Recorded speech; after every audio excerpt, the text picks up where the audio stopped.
നമ്മൾ ഒരു ഗ്ലാസ് ഉഴുന്നിട്ടതാ, ചെറിയൊരു ഗ്ലാസ്. അത് അരച്ച് വെച്ചിട്ട് ഒരു 10 മിനിറ്റായി ഞാൻ. പിന്നെ ഉള്ളി ഒരു ചെറിയ കഷ്ണം, സവാള ഉള്ളി, കൊച്ചുള്ളിയാണ് ഒരു 5-6 കഷ്ണം, ഇതൊരു സവാള ഉള്ളിയാണ്. പിന്നെ ഒരു ചെറിയ കഷ്ണം ഇഞ്ചി, മുളകും കരിയാപ്പില ഇല്ല ഇവിടെ ആയതുകൊണ്ട്, ഡൽഹിയിലായതുകൊണ്ടില്ല.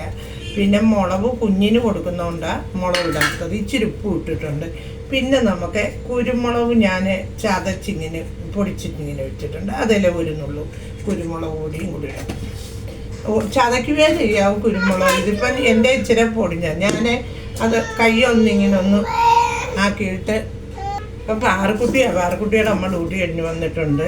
അപ്പോൾ അവൾ അകടന്ന് ബഹളം മതി. അപ്പം നമ്മൾ അതെല്ലാം കൂടി ഇട്ട് തേണ്ടി ഇങ്ങനെ ഒന്ന് നല്ലോണം ഒന്ന് മിക്സ് ആക്കണം. ഉണ്ട് ഇങ്ങനൊന്നും എത്രയും നമ്മൾ കൈകൊണ്ട് മിക്സ് ആക്കുന്നു അത്രയും നമ്മൾ നല്ല ഇങ്ങനെ പച്ചമുളകും കരിയാപ്പിലയും കൂടെ ഉണ്ട്, നല്ല അടിപൊളിയാണ്. പക്ഷെ നമുക്ക് പച്ചമുളക് കൊണ്ട് കുഞ്ഞിന് കൊടുക്കുന്നതുകൊണ്ടില്ല, കരിയാപ്പില ഞാൻ ഇടും.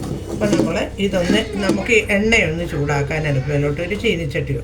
അപ്പം നമ്മളൊരു നോൺ സ്റ്റിക്കിൻ്റെ ചെറിയ അപ്പച്ചട്ടി അതെടുത്ത് അടുപ്പിലോട്ട് വെച്ചു. അതിനകത്തോട്ട് നമുക്ക് ഇച്ചിരി എണ്ണയൊന്ന് ഒഴിച്ച്, വെളിച്ചെണ്ണയ്ക്കകത്താണ് ഉണ്ടാക്കുന്നത്. അപ്പം നമ്മുടെ കുറച്ച് വെളിച്ചെണ്ണ നമുക്ക് അതിനകത്തോട്ട് ഒഴിച്ച് വെളിച്ചെണ്ണ ഒന്ന് ചൂടാവട്ടെ, തിളയ്ക്കുന്നിടം വരെ. എണ്ണ തിളയ്ക്കണം, എന്നിട്ടേ അടുപ്പിലോട്ട് ഇടാം. അപ്പം നമ്മൾ എണ്ണയൊന്ന് ചൂടാക്കിയിട്ടുണ്ട്. നമ്മൾ ഇപ്പുറത്തെ അടുപ്പിലോട്ട് ചായക്കും വെള്ളം വെച്ചിട്ടുണ്ട്. ഇവിടെ എല്ലാവരും വരുമ്പം ഒരു സമയം, അപ്പം നമ്മൾ അന്നേരമേ ചായയൊക്കെ ഉണ്ടാക്കും. അപ്പം നമ്മുടെ വട ഉണ്ടെങ്കിൽ നമ്മൾ വട ഉരുട്ടി നമ്മൾ ഇതിനകത്തോട്ട് ഇടും. ഞാൻ ഉപ്പിന് നേരത്തെ ഇച്ചിരി ചേർത്ത് വെച്ചേക്കുമായിരുന്നു, അതുകൊണ്ടായിരുന്നു. നമ്മുടെ വടയെല്ലാം നമുക്ക് 3 തീയൊന്ന് നമ്മൾ കുറച്ചിട്ടേക്കും. നമ്മുടെ വട എന്ന് പറഞ്ഞാൽ ചായക്ക് പുറത്തെടുപ്പിലോട്ട് ചായയും വെച്ചിട്ട്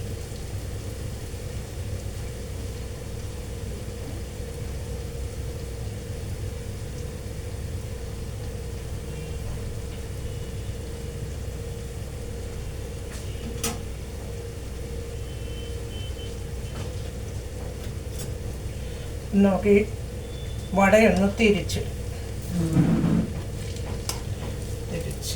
വടയെല്ലാം ഒന്ന് തിരിച്ചിട്ടിട്ട് നമ്മുടെ വടയെല്ലാം നന്നായിട്ട് കിടന്ന് തിളയ്ക്കുന്നു, ഒന്ന് മൂക്കണം. ഇപ്പം ഇന്ന് 4 മണിക്കലത്തെ പലഹാരമാണ് ചായയും വടയും. എല്ലാവരും എനിക്ക് ലൈക്കും കമൻറ്റും സബ്സ്ക്രൈബ്